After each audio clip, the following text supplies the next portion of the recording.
안녕하세요. 김성길 목사와 함께하는 GTS 말씀 묵상 시간입니다. 오늘은 7번째 주간의 5째 날 묵상입니다. 5째 날 묵상의 주제는 자기와의 관계 성공하기가 되겠습니다. 자, 여러분들은 자기 자신을 어떻게 생각하시나요? 나 자신에 대해서 내가 어느 만큼 생각하고 있는지 아주 중요하죠. 자기와의 관계 잘 가져야 합니다. 하나님은 우리를 하나님을 닮은 존재, 그야말로 능력 있고 천재와 같은 존재로 만들어서 세상에 보내주셨죠. 하나님을 닮은 존재보다 더 귀한 존재는 없는 것이죠. 그래서 자기를 인정하고 자기를 존중하고 자기 안에 있는 재능들을 잘 개발하고 그래서 세상에 아름답게 살아가는 것이 바로 하나님께 대한 창조주에 대한 우리의 해야 될 역할입니다. 혹시라도 부족한 것 때문에 자기를 미워하거나 학대하거나 자기를 바보처럼 생각하는 분이 계시다면 이제부터 생각을 바꾸셔서 나는 하나님을 닮은 천재다. 하나님을 닮은 능력의 사람이요. 세상을 다스리는 존재다. 이런 자부심을 가지고 늘 매일마다 그걸 선포하시면서 세상을 다스리는 아주 능력 있는 좋은 사람들이 될 수 있기 바랍니다. 자기와의 관계 잘 가질 수 있기 바랍니다. 자기 존중법 15가지 항상 잘 기억을 하셔서 자기 자존감을 많이 높여보십시오. 자, 지난 주간에는 우리가 전쟁에 관계된 이야기들을 쭉 나눴고요. 이번 주간에는 하나님께서 이 전쟁의 폐허에서 우리 대한민국을 부흥 발전하게 하신 이유가 뭐냐? 그것은 바로 선교에 있다. 그래서 창세기 12장 1절로 4절, 출애굽기 19장 3절로 6절, 그리고 사도행전 1장 8절의 말씀을 가지고 묵상을 쭉 진행하고 있습니다. 대한민국, 하나님이 우리에게 주신 복된 나라예요. 대한민국 백성된 자부심 가지고 이 나라를 사랑하고 이 나라가 잘 될 수 있도록 기도하면서 선교의 센터가 되는 나라가 될 수 있도록 해야 될 것입니다. 자, 오늘도 그림을 먼저 정리를 해보겠습니다. 자, 어제는 아브라함이 가나안 땅으로 옮겨가는 장면의 그림을 봤고요. 오늘의 그림은 이제 그로부터 400여 년 뒤에 아브라함의 자손들이 애굽에서 나와서 이제 가나안 땅으로 가기 위해서 시내산에 도착한 내용의 그림이에요. 이 그림 보시고 정리해 보시기 바랍니다. 그림 정리는 생각을 움직이게 하는 거니까 많이 생각을 해 보십시오. 정답을 찾으려고 하지 마시고요. 자, 제목을 정하고 스토리텔링 하기, 이야기 나눠보는 거죠. 자, 저는 제목을 신의 산에 임하신 하나님 이렇게 적었고요. 옆에는 살아계신 하나님, 하나님의 임재하심은 두렵기도 하고 기대감도 있고 축복이다 이렇게 적어봤습니다. 그렇잖아요. 하나님이 임하시면 두려움도 생기고 반면에 하나님이 임하실 때는 은혜와 축복도 있는 것이고 기대감도 있게 되는 거죠. 분석해 보겠습니다. 보이는 것과 보이지 않는 것. 자, 보이는 것은 우선 구름, 번개, 산, 그 밑에 있는 백성들, 모세와 지팡이 이렇게 있고요. 보이지 않는 부분은 임재하신 하나님, 하나님이 주시는 말씀과 이 상황의 소리, 그리고 임재하신 이유, 또 하나님과 이 백성들이 만남의 과정, 그리고 결과, 그리고 교훈. 네, 참고로 이스라엘 백성들이 시내산에 도착한 것이 출애굽기 19장인데요. 다시 떠나는 것이 언제냐면 민수기 10장이에요. 그래서 약 1년 동안 그곳에 있으면서 3가지를 만들었습니다. 새로 출발하는 백성이니까요. 하나는 말씀을 받아요. 이제 지켜야 될 계명들, 그 다음에 성막 건축하고, 그 다음에 이제 조직을 갖춘 다음에 출발을 하게 됐습니다. 자, 이 그림에서 가장 중요한 것은 뭐라고 생각하십니까? 저는 하나님의 임재하심 이렇게 적었어요. 하나님 임재하심. 빌립보 감옥에 갇혀 있을 때 바울과 실라가 막 찬송하고 기도할 때 거기에 하나님의 임재가 있었어요. 그랬더니 기적이 일어납니다. 갈릴리 바다에서 막 풍랑을 만날 때 그곳에 예수님의 임재하심이 있었잖아요. 그러니까 풍랑이 잠잠해지고 기적이 일어납니다. 하나님의 임재하심 앞에는 정말 만물이 순종하고 기적이 일어나는 거죠. 그래서 항상 우리가 주의 임재하심을 사모하고 기다리고 또 믿고 이런 삶의 자세가 필요하죠. 자, 기억력, 연상법 훈련해 보겠습니다. 이 그림을 보시면서 떠오르는 성경, 자기 경험, 체험 이런 게 있으면 적어보십시오. 저는 출애굽기 19장 하나님의 임재하는 현장이죠. 그리고 이 시내산과 더불어서 또 갈멜산을 좀 생각해 봤어요. 갈멜산. 그 우상을 섬기는 수많은 백성들과 우상의 제사장들 그리고 엘리야 하나님이 거기 딱 임재하시니까 불로 임재하시는 거예요. 불로. 네. 그러면서 또 시내산, 이 하늘의 시온산, 계시록 14장에 하늘의 시온산, 신천지에서는 이 시온산이 바로 과천, 자기들이 머무는 곳이라고 이야기를 하지만 이것은 잘못된 엉뚱한 이야기고요. 하늘의 시온산, 네, 하나님의 나라에 새 예루살렘 성이 다 얹혀져 있는 천국의 중심부죠. 그래서 하늘의 시온산. 자, 제가 또 시온산, 시내산에 갔을 때, 촬영하러 갔을 때도 한번 경험했던 시내산 장면들을 생각을 해보게 됩니다. 자, 상상력 키우기입니다. 이 그림을 가운데 두시고 앞에는 어떤 그림을 그리면 좋을지, 뒤에는 어떤 그림을 그리면 좋을지. 자, 우선 앞에 그림은 애굽에서 나오는 그림을 한번 그려볼 수 있을 것 같아요. 이스라엘 백성들 애굽에서 딱 나오는. 그 다음에 현재, 그리고 이제 가나안 땅 들어가서 정복하는 그림을 그려볼 수 있을 것 같습니다. 이렇게 생각이, 상상력이 막 살아서 움직여야 돼요. 그래야 내 세포도 활성화되고 창의력적인 삶을 살 수가 있고, 우리 나이 들어간 사람들은 치매 예방에도 아주 좋습니다. 나이가 들어갈수록 더 총명해지고 더 생각이 맑아지고, 다니엘이 90이 넘었는데도 계시를 받아서 세상에 전해주는 이런 은혜를 우리가 누리고 살아야 되는 거죠. 자, 미래를 어떻게 살고 싶은가요? 그렇다면 지금 무엇을 해야 할까요? 오늘날 아무것도 지금 준비하는 것 없이 씨를 뿌리지 않고 미래에 가면 뭐 열매 맺겠지 뭐, 이런 것은 믿음도 아니고 이거는 나중에 가서 하나님 원망만 하다 시험 드는 일이니까요. 미래를 그려보시고 거기에 대한 필요한 씨를 지금부터 뿌리십시오. 그러면은 하나님께서 그 자라게 하셔서 그때 열매를 거두게 하시는 거죠. 자, 오늘 본문 말씀 읽어보겠습니다. 오늘이 다섯째 날이니까 어느 정도는 이제 암송하실 수 있어야 되죠. 자, 창세기 12장 1절로 4절, 출애굽기 19장 3절로 6절, 사도행전 1장 8절.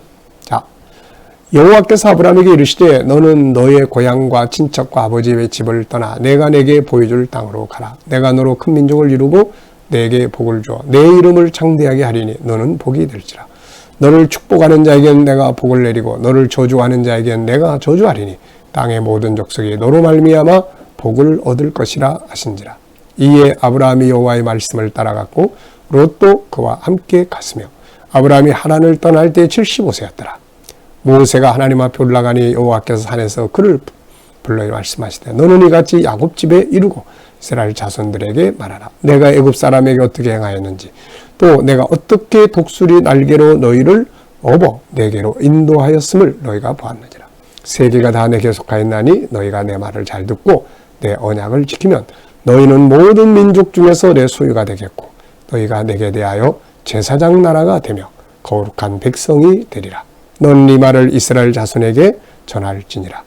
오직 성령이 너희에게 임하시면 너희가 권능을 받고 예루살렘과 온 유대와 사마리아와 땅끝까지 이르러 내 증인이 되리라 하시니라. 아멘.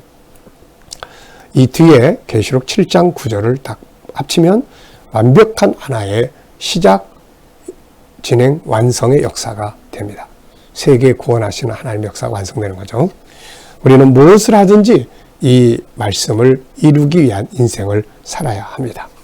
자, 어제와 오늘 또 감사한 거 쭉 적어 보시고요. 감사한 일, 뭐 어려운 일이 있어도 그 속에 또 감사의 조건들이 다 있거든요. 세상에는 안 좋은 것만 있는 게 아니에요. 그 안에 들어가 보면은 좋은 것도 있습니다.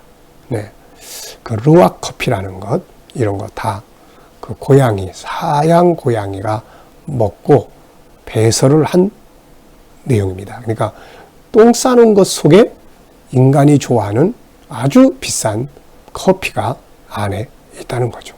그래서 더러운 똥만 있는 게 아니라 그 안에는 또 이렇게 좋은 것들이 있는 거예요. 그러니까 우리가 어려운 일만 보지 말고 그 안에 있는 감사의 조건들을 항상 찾아내는 감사의 달인들이 돼야 됩니다. 자, 어제, 오늘 1번입니다. 오늘 본문 전체를 읽으면서 느껴지는 것은 뭔가요? 저는 하나님의 계획 이렇게 적었어요. 인류 구원, 하나님의 계획. 자, 두 번째입니다. 본문 말씀을 나에게 적용해 본다면 어떻게 사용할 수 있을까요?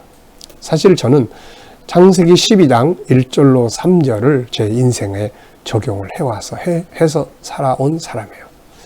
그 말씀을 대할 때 복의 근원이 되게 하겠다라는 이 말씀 너무 좋았고, 이 말씀을 만나기 전에 저는 먼저 성령 하나님의 임재를 통해서 이 말씀의 내용을 성령의 감동의 음성으로 들었습니다.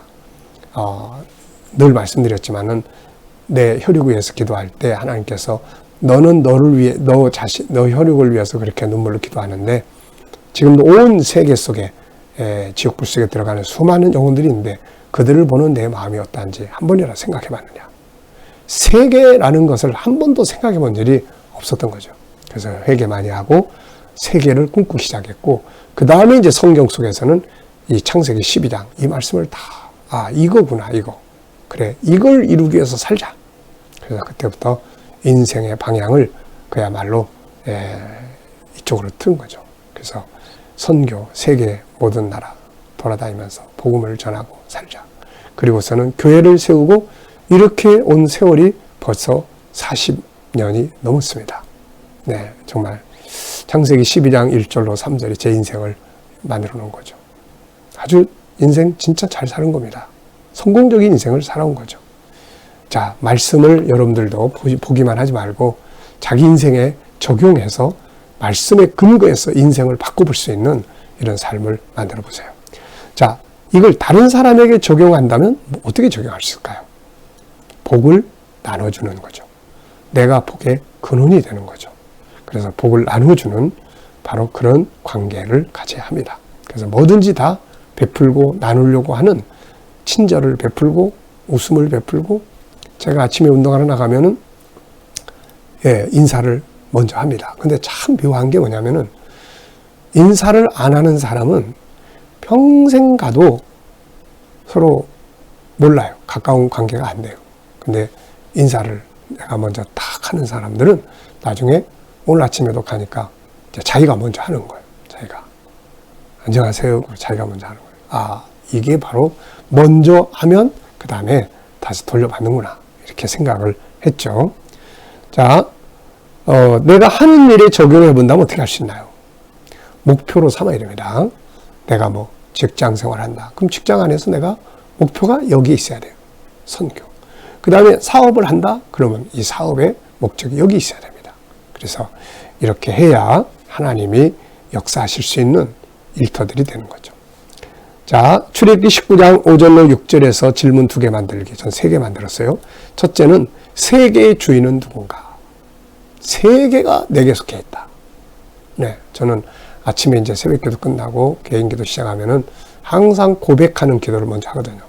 그 첫 번째가 뭐냐면 유일성을 고백하는 거예요. 하나님의 성품을. 하나님은 존귀하신 자시고, 그 다음에 이제 두 번째로 고백하는 게 세계의 주인이십니다. 이런 고백을 해요.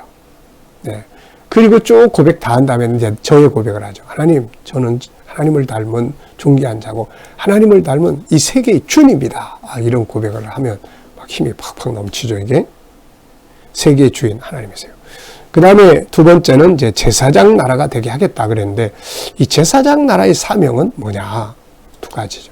첫째는 하나님 잘 섬기는 거고, 두 번째는 백성들, 딴 나라 사람들에게 하나님을 알게 해주는 겁니다. 복음 전하는 거예요. 세 번째입니다. 오늘 나의 정체성은 뭔가? 네, 베드로 사도가 너희는 왕 같은 제사장이다. 이게 오늘 우리 예수 믿는 사람들의 정체성이에요. 왕, 다스리는 자. 그 다음에 제사장, 네, 중보자죠. 하나님 잘 섬기고 세상을 위해서 복음을 나눠주고 중보 기도하고 하는 거예요. 벌써 다 돼가네요. 네. 자, 오늘의 과제입니다. 자기 자신 존중하고 위로하며 격려하기입니다. 자, 오늘의 기도문은 EQ 기도문이에요. 오늘, 내일, 모레, 그러니까 금, 토, 일은 EQ를 기도합니다. 그래서 먼저 관계를 쭉 기도하고요. 그 다음에 또 대화법을 위해서 기도하고요. 그 다음에 성품을 위해서 기도를 합니다. 자, 이렇게 하면 아주 감성 재능이 잘 발전할 수가 있습니다. 오늘도 묵상 중에 묵상 하겠습니다. 자, 다 눈을 감으시고 생각을 집중하십시오. 묵상 이렇게 하는 거예요. 그리고 본문을 한번 쭉 생각해 보시고 그 다음에 오늘 내가 만날 사람, 오늘 내가 해야 될 일들, 업무들 이거 쭉 생각해 보시고 그 다음에 이제 예수님께 묻는 거죠. 주님, 오늘 내가 이 사람 만나는데 어떤 말을 하면 좋고 어떻게 대하면 될까요? 오늘 이 업무를 처리해야 되는데 주님이라면 어떤 자세로 하시겠습니까? 오늘 본문에서 또 말씀 속에서 오늘 이 일들과 응용해야 될 말씀은 뭐가 있나요? 그리고 기다려보는 거죠. 쭉 기다리면 떠오르는 말씀이나 주님이 주시는 영감이 있습니다. 그걸 가지고 세상을 사는 거죠. 저는 어떤 때는 운전대를 다 부여잡고 지금 어디를 가는데 답을 얻어야 되겠는데 한 30분을 운전대 잡고 영감을 기다린 때도 있었어요. 다 기다려보면 그래, 이렇게 하자. 그 주님이 주시는 영감이거든. 그러면 평안한 가운데서 좋은 결과들을 만들어낼 수가 있습니다. 자, 기도하고 마치겠습니다. 오늘도 이 복된 대한민국 백성으로서의 자부심을 가지고 복되게 또 하나님의 뜻을 이루기 위해서 살아갈 수 있기 바랍니다. 복의 근원으로 사는 거죠. 거룩하신 하나님 감사합니다. 오늘도 주신 말씀들 잘 기억하여 복된 하루 되게 하시고 우리 자녀들, 친척들, 동료들 중에 믿지 않는 자들 주께 돌아와 구원받게 하여 주시고 또 우리 자녀들, 성도들 머무는 곳마다 오늘도 함께 지켜 보호해 주시고 저희가 일하는 직장과 사업장마다 형통케 하시며 새로운 일터를 구하는 자들에게는 좋은 일터들이 예비되어지게 하여 주시고 또 치료받는 성도들에게는 모든 질병에서 자유하도록 치유의 능력이 강하게 역사하여 주시옵소서. 이 나라와 민족을 지켜주시고 지도자들에게 지혜를 주셔서 나라를 바른 길로 이끌어가게 하여 주시옵소서. 오늘도 세계 곳곳에 있는 선교사님들과 저들의 사역 중에 함께하여 주시고 오늘도 우크라이나의 전쟁 빨리 끝나게 하여 주셔서 세계 경제가 다시 회복되게 하여 주옵소서. 하나님, 오늘도 우리 EQ 재능, 관계 재능들 잘 개발되며 그 중에서도 특히 오늘은 자기 자신과의 관계를 아름답게 만들어 가게 하여 주옵소서. 감사하며 예수님의 이름으로 기도하옵나이다. 아멘.